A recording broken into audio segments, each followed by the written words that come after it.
এবার যখন প্রহসন একটাই পথ আন্দোলন বিচার যখন প্রহসন একটাই পথ আন্দোলন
সুন্দর বুঝে গেছিলেন। তারপরে যখন হলফনামাটা দিতে বললেন, গন্ডগোল করলেন।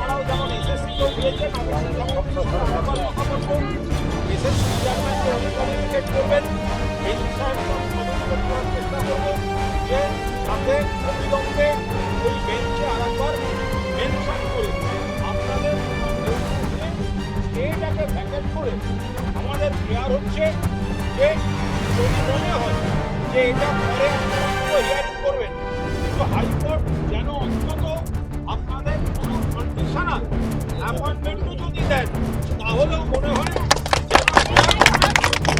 কাজ করা যায়। শারীরিক শিক্ষা, কর্মশিক্ষা এবং এনারা সবাই যোগ্য।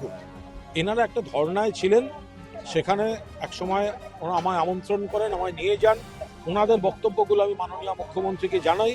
মাননীয় মুখ্যমন্ত্রী ওয়াজ কাইন্ড এনাফ, তিনি অফিসার পাঠান এবং সব দিক খতিয়ে দেখে দেখা যায় এনাদের সবার বক্তব্য জেনুইন এবং এনারা যোগ্য প্রার্থী। সেই অনুযায়ী ওনাদের শূন্যপদ তৈরি করে সরকার ওনাদের রেকমেন্ডেশন লেটার পর্যন্ত দিয়ে দিয়েছেন। আপনি জিজ্ঞাসা করুন, প্রত্যেকের নামে স্কুলে অ্যালটমেন্ট আছে।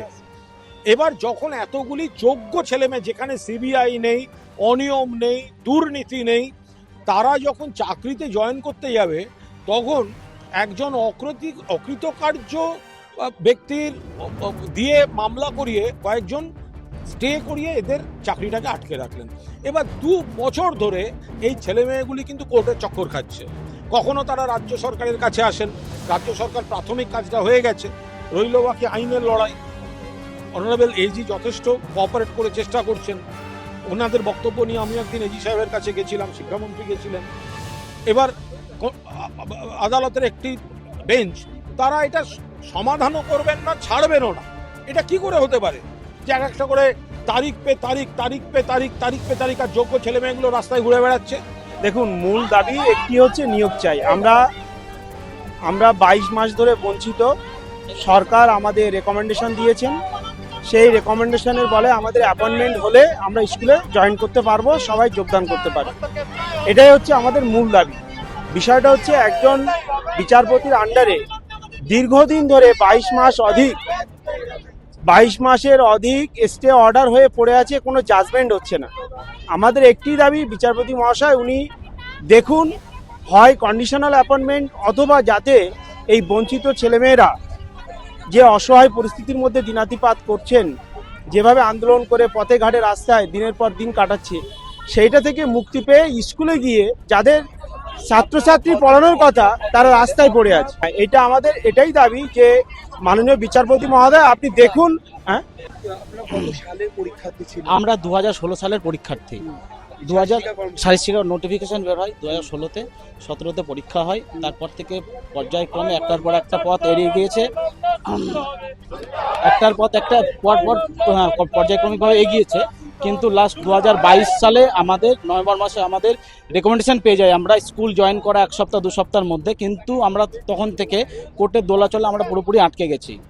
এবং হিয়ারিংয়ের পর হিয়ারিং হওয়ার পরে বিভিন্ন রকম জিনিস দাবি করে কোর্ট থেকে, সেগুলো সব দেওয়া হয়। মানে আজকে মূলত আপনারা কোন আমরা দাবিতে এখানে অবস্থান আমরা আজকে এসেছি প্রধান বিচারপতির কাছে, প্রধান বিচারপতির হস্তক্ষেপ চাইছি, আমরা ডেপুটেশন ডেপুটেশন দিচ্ছি আমরা তাকে যে স্যার উনি দেখবেন আমাদের বিষয়টা এবং কি করবেন। আমরা চাইছি যে আমাদের এই যে জটিলতাটা সেটা এখান থেকে বের করতে, আমাদের আর অন্য কিছু দাবি নেই, আমাদের একটাই দাবি এই জটিলতাটা কাটিয়ে আমাদেরকে অতি দ্রুত আমাদের হাতে নিয়োগপত্রটা তুলে দেওয়া হোক।